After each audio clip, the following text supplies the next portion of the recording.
If you guys caught my stream on Monday night, then you're aware that I have locked in playing Victor at Pro Tour Singapore. So the testing has been way underway. We're trying to get as many reps in as we can. And what I keep thinking about is what good tech cards can I play in the sideboard of Victor to help me win in other matchups? So for today's video, I have picked out 6 excellent tech cards that I think can help you in your Victor deck, depending on what your local meta looks like. Thanks for stopping by, guys. I hope you enjoy the video.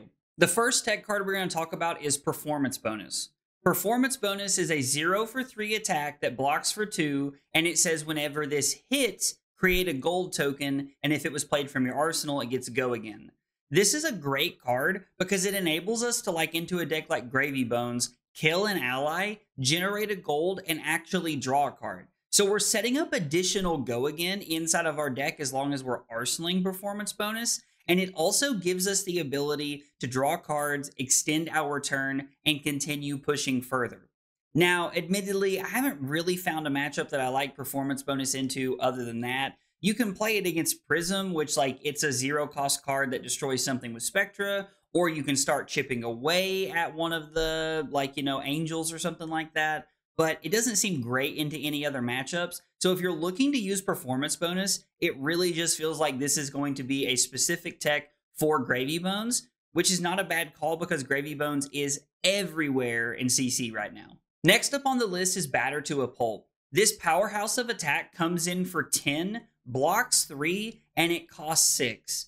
Now, Batter to a Pulp has a pretty narrow text box where it's going to allow us to destroy a piece of equipment that does not have a blocking value. Now, just to clarify, that doesn't mean have a value of 0. That means literally not having a value. So you are able to destroy something like Compass from Gravy Bones or something like Crown of Dominion, but you're not able to get something like Well Grounded that does actually have a value on it.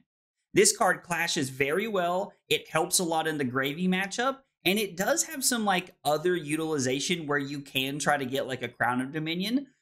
There are a few other decks in the meta that I think are playing Crown of Dominion, probably into Victor as well, just trying to generate some early gold. You might play the Victor Mirror, where your opponent thinks that it's correct to play Crown of Dominion and Aegis. So you have some value there where you're getting good clash off the 10 power attack, plus a relevant on-hit effect. And if nothing else, it's just a 3-card 10, which is like a fourth of your opponent's life total at the very beginning of the game. So just being able to have this card in your deck and possibly getting value out of the Crush effect is really, really powerful. The third card on our list is Crush the Weak. Crush the Weak is a card that I feel like has lost a little bit of favor ever since New has hit Living Legend, but Crush the Weak is really good into Slippy, it's very good into Mario, it has some really good playlines into Syndra, and even potentially Ira, depending on what kind of builds people are looking at playing. Not always there, but it can situationally be good. Plus the fact that Crush the Weak is a 2-card 7 is really, really powerful. Only costing 3, coming in for 7, and blocking 3 can be really, really good.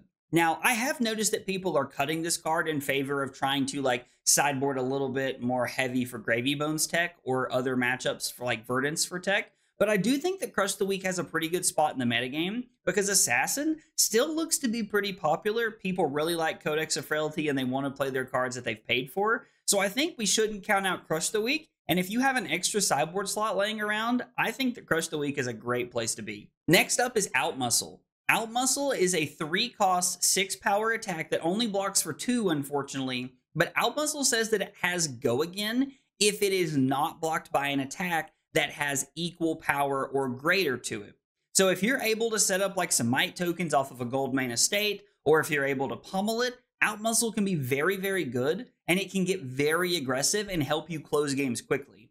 It's also a popper into Prism a lot of times, so playing Outmuscle can help you in the Prism matchup as well, but I will say that into a lot of the decks where you want Go Again, Outmuscle can be a little awkward sometimes. Because if you're attacking Gravy Bones with the Outmuscle because you're looking to use the smaller hammer on the back end to be able to clear out the ally after you attack them, they can just jam Conqueror of the High Seas in front of this if there are no extra Might tokens, and that gets stuffed pretty quickly. So you have to be careful with when and how you use Outmuscle, but this extra Go Again card enables us to go wide, closing games out, helping us clear the board, and it's a popper into some matchups, which is very good for us. So Outmuscle could be a great card to have in our sideboard. Second to last on our list is red Staunch Response. Staunch Response is a 2-cost defense reaction that blocks for 7, but also has the text box that says you can pay 6 instead of 2, and it blocks for 10. Being able to pitch 1 or 2 cards and blocking for 7 or 10 is a very powerful effect and can go a really long way in the Guardian Mirror.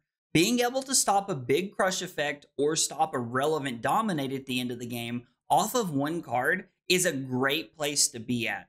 Being able to pitch 2 cards and cover up a dominated Macho Grande or a Spinal Crush, or even get close to covering up a Pulverize, is very, very relevant and can save a lot of life.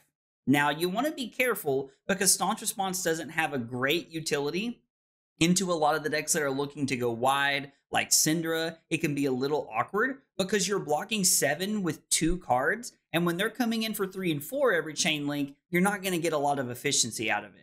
But Staunch Response is great into the Guardian Mirror, and it can situationally be good into like Prism, or it can be pretty decent into something like Felling of the Crown. Not saying we should play it against Verdance, but it could situationally be good. So Staunch Response is on my list of cards that I'm looking to play if we're expecting a lot of Guardians at Singapore. The last card that I have on the list is Oasis Respite. Now, I know that this is a card that like a lot of people have really shied away from, myself included, over the last couple of years. Because most of the time, even if you're running blues, AB3, and Respites, it doesn't matter. It's not going to save you from like a good Kano who will stack you. But if you're playing against someone and you have AB3 and like a couple Respites in your deck, and they're not exactly ready for it, you could blow them out when you go for it. If you're able to pair Go Again with an Oasis Respite on like a big combo turn from a Kano or even a Verdance, you can really shut them down, and it puts you in a really, really good situation. I know that I've normally told people to stay away from this card, but Kanos aren't pitch stacking anymore like they used to. There's not a bunch of defense reactions, and honestly, I think it makes the Verdance matchup winnable sometimes. So I think Oasis Respite is a great card to have in the sideboard, especially with how popular Verdance is right now. I picked out these 6 cards for today's video because I feel like they reflect very heavily on where the metagame is at right now and how we can uniquely tech our Victor deck, or really any Guardian deck, to make sure that we are in a good situation. It's worth noting that I do think some of these cards cross over into Jarl pretty well, depending on what you're struggling with. But overall, these are great Victor tech cards. I know that I left some other cards out that you guys are probably thinking about, but I think these are the 6 best cards to help us tech into the meta right now. But if you think I missed something, let me know in the comments down below. I'd love to hear about it. If you enjoyed the video, be sure to like and subscribe for more content. Thanks for watching, and I'll see you next time. Take it easy, guys.